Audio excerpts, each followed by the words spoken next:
Saudações, eu sou o Marcos Valério XR.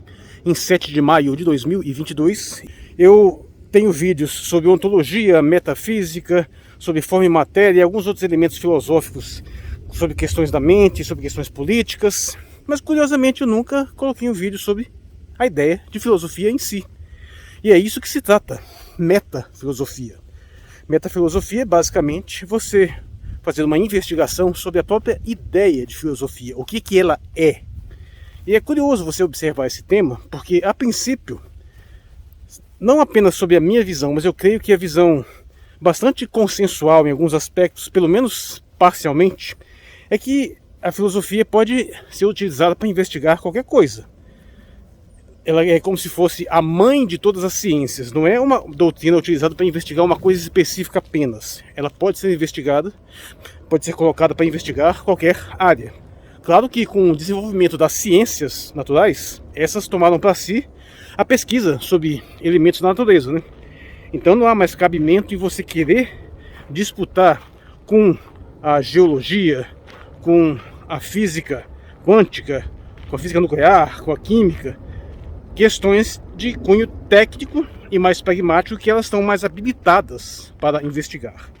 Só que a filosofia tem uma pretensão de investigação mais profunda, indo mais nas fundamentações, nos princípios e nas últimas instâncias de qualquer área. Então, a princípio, ela pode investigar qualquer coisa. Então, se a filosofia pode ser assim, então o que seria uma metafilosofia? Ora, a única coisa que resta é que ela investigue a si própria. Portanto, uma metafilosofia é a investigação sobre a própria filosofia. E aí eu vou apresentar aqui a minha visão pessoal, né, sobre o que vem a ser exatamente filosofia, porque há uma vasta discussão a esse respeito, e você provavelmente não vai encontrar dois filósofos que digam exatamente a mesma coisa sobre a natureza da filosofia. No entanto, é claro que há uma série de consensos. Evidentemente, não vai ver que ninguém que ache, por exemplo, como eu acabei de dizer, que filosofia seja utilizada para disputar espaço com as ciências naturais. Então não é definitivamente esse o ponto. Mas há uma série de discussões sobre o que são objetos mais apropriados ou menos e qual exatamente a natureza da filosofia. Mas há uma coisa que é consensual. A filosofia é, evidentemente, uma abordagem, né, a área do conhecimento humano que investiga fundamentações, princípios gerais, causas primeiras e que leva essas investigações até onde as suas consequências permitam, até onde a investigação racional permite. Então, o primeiro ponto é esse, é uma área de conhecimento predominantemente racional, como qualquer área, mas que tem na razão um fiel mais rígido do que tem nas demais áreas, que, por exemplo, nas ciências naturais, sim, a racionalidade está lá, mas a experiência fala mais alto. Você tem a investigação empírica, os dados da natureza têm que se sobrepor à pura e simples racionalidade. Eles podem até aparentemente não fazer sentido, e você tem que reagir a eles. Que, aliás, é um diferencial de como se fazia, como se tentava fazer ciências anteriormente, né? O que se passou agora a dar uma primazia da experiência sensível, dos dados em si, sobre a racionalidade. E determinadas outras áreas também do conhecimento humano, atividades humanas, como a mística e a religião, você vai ter um espaço mais aberto para outros tipos de experiências mais subjetivas. O que ocorre é que na filosofia a racionalidade tem um papel muito mais preponderante e ela acaba sendo uma espécie de fiel de si mesma. Mas não apenas ela. Tem uma outra dimensão da cognição humana que tem um papel extremamente relevante na filosofia, que é a intuição. E é preciso tomar muito cuidado sobre o que é essa intuição. É curioso porque, especialmente os falantes de língua inglesa, confundem muito intuição com instinto. E são coisas totalmente diferentes. Instintos são programas mentais primários, inatos, que te orientam a fazer determinadas coisas, geralmente voltadas à sua sobrevivência, à sua reprodução. Intuição é um tipo de capacidade intelectiva que ela é sintética. Ela não processa informações de uma forma gradativa, como faz a racionalidade. Ela apreende de uma forma meio que instantânea. Via de regra, você tem uma intuição, que o pessoal chama de um insight, né? Você percebe alguma coisa e depois você vai submeter aquela percepção a uma investigação racional para verificar se ela realmente procede. E tome muito cuidado, porque a intuição não é infalível, ela erra frequentemente também. mas ela passa aquela sensação de uma apreensão de um conhecimento instantâneo.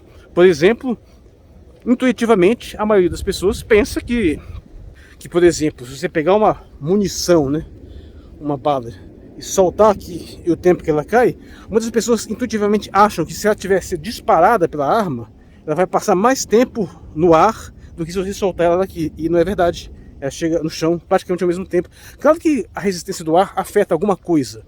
Mas, por exemplo, se você fizer essa experiência no vácuo, o tempo de queda é rigorosamente o mesmo, não importa a distância percorrida. E mesmo nas condições atmosféricas, quando tem uma diferença, ela é ínfima. Então a intuição comete erros, frequentemente. Mas ainda assim, ela tem uma aplicação significativa, porque ela dá o ponto inicial. É como se fosse aquele dado sensível da realidade, é como se fosse aquele resultado da experiência, aquele dado concreto sobre o qual você tem que trabalhar para chegar a um conhecimento mais profundo. Então, essa é uma característica primordial da filosofia. Segundo o meu ponto de vista, ela é uma área do entendimento humano pautada primordialmente pela racionalidade e pela intuição, que pode investigar absolutamente qualquer coisa, mas que evidentemente vai ter um desempenho melhor, vai ter uma aplicação mais justificável em áreas que estão fora do alcance das demais áreas do conhecimento. Aquelas coisas que não podem ser objeto de experiências diretas, porque não tem como se fazer experiências com isso. Aquelas áreas que às vezes estão além dos limites da própria praticidade, que você não tem nem como abarcar em termos pragmáticos. Você pode fazer experiências, por exemplo, com até experiências psicológicas, fazer pesquisas, fazer estatística, mas existem determinados elementos da cognição humana, da mente, até dos próprios comportamentos psicossociais, que não tem como se fazer experiências diretas, não tem como você pegar 1 bilhão de habitantes aqui, outro bilhão ali e fazer uma experiência social. Não dá. Então, nesse ponto, há espaço para uma especulação maior, porque as possibilidades de objetividade são limitadas. E sem contar também o fato de que você não pode objetificar o ser humano num nível suficiente para te gerar um conhecimento tão seguro quanto você consegue nos objetos em si. Então, de uma certa forma geral, acho que todas as pessoas que se propõem essa reflexão vão concordar que a filosofia é uma área especulativa, claro, que em geral está mais interessada com princípios, com fundamentações, com causas gerais, indo até o plano metafísico, embora haja alguns que tentam ir numa direção contrária. Há tendências atuais de pensadores que tentam despojar a filosofia de determinadas características que são mais tradicionais e tentam aproximá-la cada vez mais da ciência, tratando seus objetos como se fossem espécies naturais, tentando dar um grau de análise maior, até introduzindo fórmulas. Então tem essas vertentes.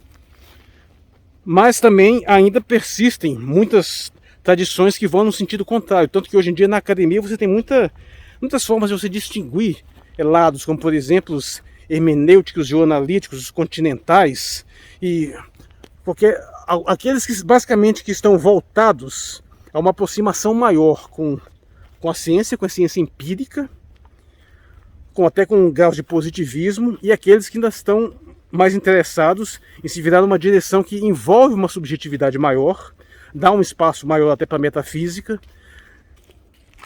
Mas talvez o que seja mais interessante de se dizer sobre o assunto é aquilo que remete ao próprio nome, o que significado de filosofia, que geralmente é onde o pessoal começa a explicar, né?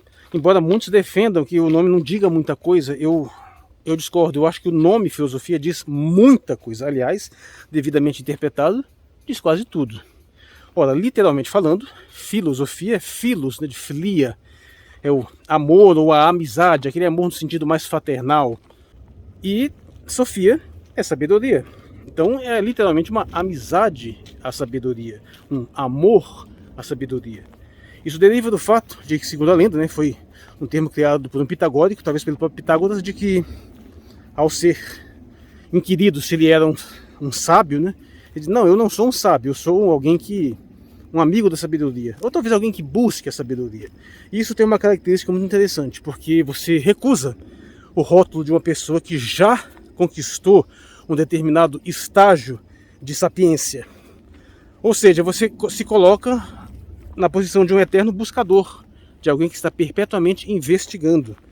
E de uma certa forma isso é muito consonante ao ceticismo, né? Aquela posição onde você nunca fecha o seu entendimento, você nunca decide a questão é isso e acabou. Você sempre tem que estar aberto à possibilidade de você estar errado e tem que reiniciar sua investigação. O que não impede, claro, que você acumule um montante de dados, de conhecimentos, de reflexões que te dê uma certa segurança para afirmar aquilo que você afirma. Mas é muito interessante a ideia de que você não fecha o conhecimento, que você está sempre circundando aquele elemento no qual você busca. De uma certa forma você é um buscador, é alguém que procura, é um amante da sabedoria. E eu acho isso muito significativo. E aí você mesmo vê por que nesse sentido, ela não diz respeito a um objeto específico, né? Você vai observar que nas ciências é muito comum você ter um logia, né? E o objeto ao qual ele se aplica, como biologia. Você não tem isso em filosofia. O objeto é a sabedoria em si, é o conhecimento em si, né? Em outros momentos chamado de gnose, se bem que é mais apropriadamente chamado também de episteme. Mas o fato é que, pelo próprio nome da disciplina, se apresenta essa situação de que um filósofo é alguém que está constantemente às voltas com o conhecimento, buscando o conhecimento, tentando expandir seu conhecimento, mas que tem que reconhecer que ele nunca vai chegar a um estágio definitivo.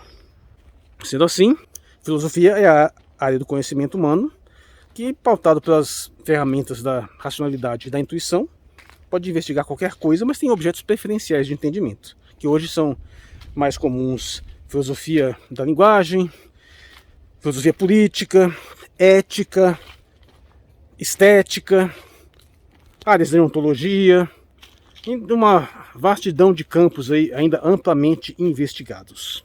É isso, essa perpétua busca pelo conhecimento, essa tentativa de entender as coisas, ela não tem limites dados por campos de investigação. Aqui você não pode fazer uma reflexão filosófica, não. Mesmo dentro das áreas das ciências naturais, daquelas que já estão bem consolidadas, ainda há espaço para reflexões filosóficas, especialmente sobre o que a gente consegue entender realmente pelo que aqueles dados da natureza nos dá, né? Ou que as nossas experiências obtêm, ou sobre quais são os limites desse tipo de reflexão, ou se nós realmente estamos interpretando devidamente esses dados. Então sempre há espaço para reflexão filosófica.